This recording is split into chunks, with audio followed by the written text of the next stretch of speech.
तर नमस्कार मित्रांनो, आज माझ्यासोबत उर्मिलाताई गायकवाड चिंचाळीचे आहेत. हो. तर ताई नमस्कार. नमस्ते. किती वाजता आले तुम्ही?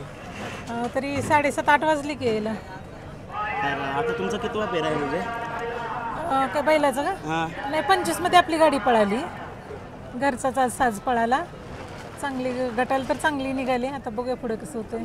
तर आपल्या या हिंदकेसरी मैदानात आज तुमचं इथे आगमन झालेलं आहे इथे.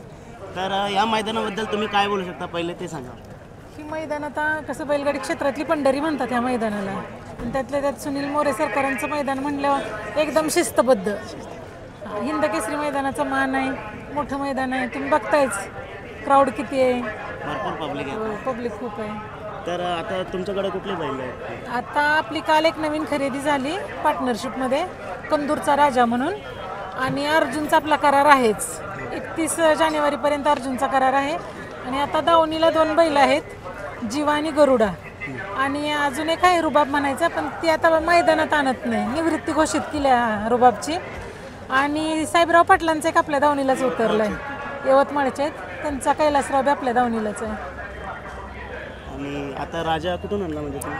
कंदूर गाव आहे, 32 शिराळ्यामध्ये. तिथं चांगला आदतला चांगला पळतोय. म्हणजे उद्या पण पेरा आहे तुमचा? उद्या पण आहे, उद्या पण पळणार आहे. उद्या पण. आज पळून उद्या पण आहे. झालंय, अगोदरच नियोजन झालेलं होतं उद्याचं पण. आज ओपन आदतमध्ये आदत बैल ओपनमध्ये हो, आज आम्ही ओपनला आदत घेऊन पळतोय. वा वा भारी. तर अजून जीवाबद्दल काय बोलू शकता? जीवा आता सध्या स्टार्टिंग आहे, म्हणजे लगेच आदत घेतला होता, पण त्यानं लगेच दात लावला. त्यामुळे आम्हाला लय आदतची मैदानं खेळता आली नाहीत. पण आहे, चांगलं आहे. किती वर्ष झाली तरी पण त्याला? आत्ता दुसरा झालाय. वयात असं सांगू शकत नाही, दातावर त्यांचं वय आपण अंदाज करू शकतो. दुसरा झालाय आता. आणि गरुड अजून आदतच आहे. आणि मग यांची एकदम अशी शर्यत कुठली आहे ते बघण्यासारखी? 3 फेऱ्याच्याच या. म्हणजे आता सध्या टॉपला आपला अर्जुन आणि कंदूरचा राजा हे 2च आहेत. हे आपले मिडियम रेंजचे आहेत, गट पास करतात. जीवाचा एक गुलाल आहे आदतमध्ये. नाही, आता घासाघाशी होते सेमीलाही. आणि यांचं जे फॅन्स आहेत त्यांच्याबद्दलचं प्रेम आपल्याला मिळतं आहे, त्याच्याबद्दल तुम्ही काय बोलता? मी ॲक्च्युली सगळ्या फॅन्स लोकांची ऋणी आहे की त्यांनी भरभरून प्रेम दिलंय. ताईला दिलंय, जीवाला दिलंय, गरुडाला दिलंय, अर्जुनला दिलंय, आता राजाला देतील. तुम्ही या क्षेत्रामध्ये कधी उतरलात? म्हणजे खरं सांगायचं म्हणजे आपल्याला काही वारसा नाही ह्या क्षेत्राचा. ह्या क्षेत्रात मी आता नवीनच 1-1.5 वर्ष झालं शेती करत करत हे बघतच आवड झाली. आपला जो स्टाफ आहे ते पण म्हणले, ताई आपण घेऊया. त्यांच्या तिकडे त्या वासरांना गोरे म्हणते ती, ताई आपण पण 2 गोरे घेऊन पळवूया.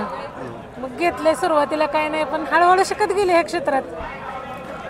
मग सगळ्यांचं तसं मोठ्यांचं सहकार्य खूप लागलं मला. माझे बंधू बापूशेठ आंबेकर, त्यांचं तर मला लय सहकार्य असतंय. बाकी आता या मैदानामध्ये जेव्हा तुमची शर्यत होती त्याच्यासाठी तुम्हाला बेस्ट विशेष थँक्यू. माझं स्वप्न हिंदकेसरी गाडा मालकीण व्हायचं. होणार नक्की. तर मित्रांनो, ताईंचं स्वप्न आहे हिंदकेसरी या मैदानाच्या मानकरी त्याच होणार. तर नक्कीच त्यांना शुभेच्छा देतो ताई. धन्यवाद. धन्यवाद माहिती दिल्याबद्दल. थँक्यू.